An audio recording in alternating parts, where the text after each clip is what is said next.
There are so many problems that we are facing globally, but majority of us are only concerned about the ones that interest us personally, ranging from crises like insecurity, inflation, food security, hunger, nuclear wars, and all of that. But what I'm going to say is there's something more important than all of these things that we are not paying enough attention to. Or maybe we are paying attention, but we are not focusing on how to resolve problems like this. And that's the issue of identity. Yes, and identity is an issue. Before I proceed, I would like to tell you about the fact that there are stories I would like to give as an illustration, but these stories can be inspiring and enlightening, and as well, it is educative to let you understand the impact of identity, especially in the digital world. Right? So, I'm going to focus on some few problems that we have faced so far, and how these problems has affected our identity, and how, if not being taken care of, would affect our future identities. Decentralized credentialing is a very broad topic. It's a very extensive topic in the blockchain industry and in the tech world. Beyond this, you need to understand that not taking control over your data, especially when relating or interacting with platforms like centralized platforms. What do I mean by centralized platforms?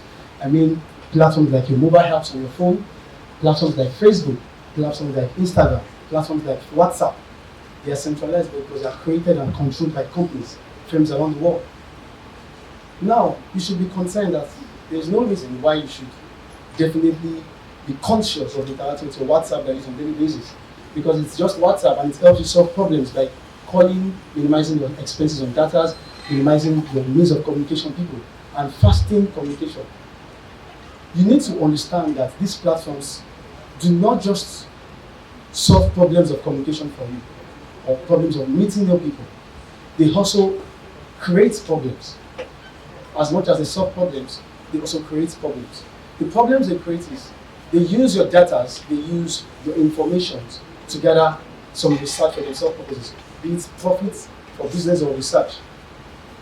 Beyond this, when you relate to these platforms, you are supposed to be aware, or you should be aware, that as long as you are users of these platforms, you are very prone to attacks, especially cyber attacks. As much as you are prone to attacks, you are prone to hackings, you are prone to a lot of issues that affect your privacy and security. So what I mean is, if relating with platforms like WhatsApp, Facebook, like YouTube and other platforms that we are familiar with, can lead to the intrusion of my privacy, can lead to me being socially assassinated, it simply means I need to be conscious of everything I do on social media platforms. Do you agree? Do you all agree? Yes. Exactly. So before I proceed, I'm going to be telling you a story of my friend called Wally. I've known Wally for over 16 years. We've been way back from the university days, we've been even before the university days. Wally is a very known person in the media space, especially in the African continent. He used to work with one of the biggest media firms in Africa, covering the regions of West Africa. He manages and edits content and news and all of that for these platforms. Wale is a very good guy, talented, he's a fresh graduate, and also has been doing very well in his career. Over the course of time, Wale's Instagram account got hacked, unknown to him. Because he's a workaholic, he doesn't really care about his social life, he just wants to get the job done. So he spent time working all day until after 3 weeks before he observed that his Instagram account has been hacked. This person who hacked his account has gone further, discussing and having chats with people that is connected to Wale, having to be that he's interacting with them, having to sell things that are not supposed to be sold to them, selling information, telling them to apply for programs, telling them there are programs they need to take for them to get better in their careers. That's impersonation. It got to an extent whereby there was, through the identity of Wale, one very known figure in Nigeria was actually scammed. So Wale was tracked down, was picked up from the office on a Monday morning, and was took to the Kirikiri prison. without even further questioning, because they believe, as a media personnel, he's supposed to be conscious of his interaction on platforms. It was so bad that we could not defend Wale in all means we tried, but to no avail. We tried our possible best, but we kept failing. We tried to prove that Wale is innocent, but the evidence that Wale is guilty, because there were chats, there were recordings, there were all of those things that backs up the claims that Wale is guilty. We had no choice. Wale spent 16 months in Kirikiri. That's so bad. 16 good months. There was no one to defend him. His family has prayed. His wife kept weeping every day. There was nowhere to help. Until we met with a friend in South Korea who is actually paying visit to a blockchain conference in Africa and told us that, are you conscious of the fact that what if his account was hacked? Do you have access to his PC? Please bring it. We went to the PC, checked his mobile phone, and we discovered that, truthfully, this act was actually initiated 17 months ago. It was so crazy. We were all running mad. We were trying to figure out who this person was like. We could not find the person. I'm telling you a story that happened in exactly August 2017. This thing led to us begin to take consciousness of how we interact with platforms. I have been in blockchain before then. I've been doing very well in my field. But unfortunately, I wasn't paying enough attention despite the fact that it's still my industry. What do I mean? When we interact daily, we click and sign up on platforms on a daily basis for newsletters, for programs, for courses online. But are we conscious of the implications? Are we conscious of the consequences? No. So more oftentimes we think that when we interact with these platforms, we are actually solving personal problems. Careers-wise, you're solving problems, you're fulfilling your own needs. It is very great. That's good. I'm not against that. All I'm saying is, while relating with these platforms, you need to be conscious. Because the world has gone digital, there has been issues around the world, despite the world has gone digital. As much as the digital world is solving problems, there are consequences to this problem as well. As long as it's creating problems, solving problems, it's also creating a new set of problems. This is the problems that the blockchain industry has come to solve. Beyond solving the financial freedom for everyone, digital identity is a very crucial part of our lives. Like I said earlier, no matter how strong, no matter how the intensity of problems in the world, no matter the level of intensity of issues that we face globally, the problems of identity remains the first crucial thing to human. Because if I cannot relate with you, because I don't know who you are, there will be a problem. There will be a big problem. If you cannot relate with me because you don't know who I am, there's going to be a big problem. So how do we solve these problems? What do we need to do to resolve these problems? And as a matter of fact, before we even ask such questions, we are supposed to question ourselves that, are we what we think we have? Because it's a matter of identity. Are we really what we think we have? Does our identity that we have been given belongs to us? These are important part of our everyday life that we should ponder upon. Right now, I would enlist the benefits and the consequences and problems that would arise from using centralized platforms and decentralized platforms. But before I proceed, I need to define what decentralized credentialing means. In a layman's terms, we can say decentralized credentialing is simply having an identity that has no implication or that has no influence of a third party. I don't want to take the bulky words because I know often most of us here might not be really techy. But why should we define it that way? We should define it that way because we believe that as much as we spend time on the internet, as much as we carry out daily activities, we also need to be careful and conscious of interaction with digital platforms. Whenever there's an entity, whenever there is a governing body behind the platforms, there is a possibility of intrusion, there is a possibility of breach of agreement, there is possibilities of insecurity. And most of us are not paying enough attention to this.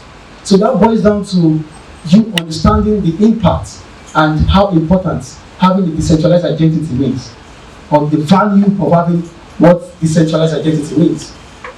Decentralized identity simply means having an identity that is not controlled, that is not governed by a third party, that is not having the accountability or the verification from anyone. right? And as well, you need to understand that a very good example is your Ethereum wallet address. I don't know, is anyone familiar with Bitcoin and Ethereum here? Okay, maybe I need to run a recap on that. Okay, before I proceed, I would like to tell you that what Ethereum address means is it's a wallet address that was created on the chain that can easily be tracked, which means your on-chain activities can be tracked. Nothing is hidden, nothing is manipulated, nothing is hacked, nothing is actually not real. It's all transparent, it's all verified. And that is the best thing going forward when it comes to digital age.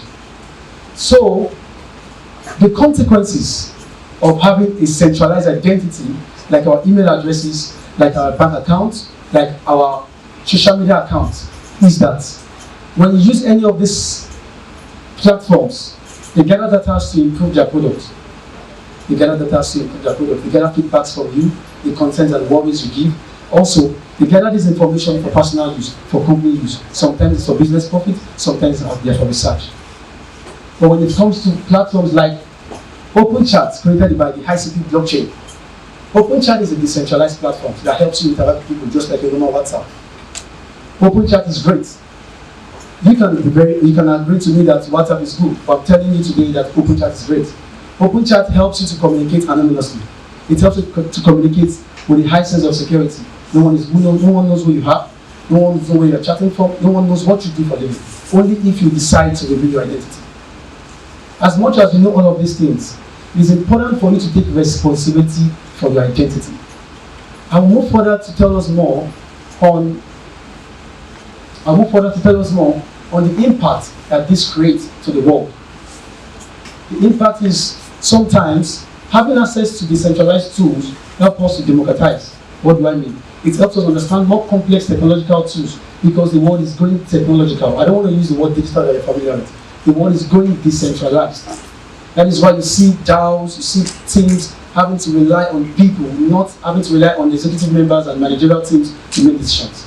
They rely solely on the people behind the platform, not the platforms or not the creators of the platforms. And one very interesting thing about decentralized platform is they reward users. Have you been rewarded by Facebook before? Anyone? Have you been compensated for using Facebook for more than 10 years before? But when you use platforms that are decentralized, you are being compensated. You are being rewarded in points, you are being rewarded in tokens that can be easily converted to fiat. What I mean by fiat is by the local currencies. Do that make sense? Yeah. So why you use these platforms? The reason why they are incentivizing or promoting or rewarding you is because the owners of these platforms do not have controls over the platforms, yet they still want to encourage the world to rely on decentralization. They want to encourage the use of decentralized products. All of these products are the future of technology. All of these products are the future of the human interaction. As much as we know, most of us have a different social media identity, and our social interaction when it comes to real life is very poor. Do you agree to this? That is why you see people having a different personality online and offline. But with something like this, when you use platforms like this decentralized, your activities are being tracked. You can't tell me what you are not. Because obviously, for every interaction you make, it is on chain. So I can easily, when I doubt your capacity, I can go online to check on the blockchain. That is one of the awesome greatness about these platforms. So I encourage us today that you need to read more, you need to learn more, you need to understand more the impact and consequences that platforms that are centralized gives to human race. You need to understand that as you proceed in life, the world and the future of technology is blockchain. You need to understand that as much as you do all of these things, relying on centralized platform can be harmful to your financial life, to your social life, to your psychology. It's impactful to your spiritual life as well. Because when you interact with platforms that are not healthy enough to your spirit being, it is actually toxic. It can affect who you are, it can affect who you become. That is why you see companies having to lay out with organizations to build products that are used for particular countries and continents. Because they want people like that to take in a particular sort of way. But with decentralized platforms, no one controls companies, no one controls images, no one controls anything. You all do whatever you want, whenever you want, however you want. These are the great features of these platforms. So, I would also tell you that when you discuss the importance of democratizing powerful tools, without understanding blockchain, without understanding AI tools, without understanding the impact of decentralized credentialing, you won't understand how important is the technology going forward. You won't understand the importance of technology going forward. I encourage us today to always understand that decentralized platforms are the best platforms going forward in life, are the best platform for the future use. Also, you need to understand that before all of these things, many of us here do not even know what blockchain means. Many persons here are not even familiar with what blockchain. You must have heard about it, you must have come across it, you must have listened, but you may not understand well enough. So, I want to recap on that so that we can have a deep understanding, so that we can understand that the importance of having to rely on decentralized platform is more beneficial to ourselves and to society than relying on centralized platforms. Right? So now, the blockchain technology is in a simple layman term, is a sort of a method that is used to gather information on the chain. When I mean on chain, on a distributed ledger technology that is actually not altered, manipulated, or hacked. It's a sort of a platform, or I can call it decentralized platform, that helps people to connect without having to rely on any external party or alteration. I implore us today that in whatsoever you do, there are many industries in the world that are beginning to research in blockchain technology, ranging from the cure of cancer with the use of blockchain technology, ranging from supply chain, having to understand the impact and how the blockchain technology can solve supply chain problems, ranging from military, ranging from medical industry, ranging from tech, obviously, which is obvious, ranging from the media personality, ranging from the filmmaking industry. So many industries in the world, the manufacturing industries, beyond this. So, the reason I'm telling you this is that do not be like Wally. You don't have to end up like Wally. And perhaps, even if you don't end up like Wally, you may lose a lot of lives. People that are not educated, that are not enlightened. People that don't even understand the consequences. That is why it is important as a person, listen more, learn more, research more about decentralized credentialing. Decentralized credentialing helps you with verifying your data on chain. It helps you to verify information and to understand the credibility and the genuinity of this information. Also, before I conclude, I would like to mention verifiable credentials. What are verifiable credentials? They are actually machine learning interaction with platforms. These machine learning protocols are actually designed to help people understand that even as much as you have an identity that are decentralized, there are also machine learning platforms that need to verify the authenticity of the identities. This is not done by humans, they are done by technologies. That is why it is reliable, fast, and very sustainable. Thank you very much for having us today.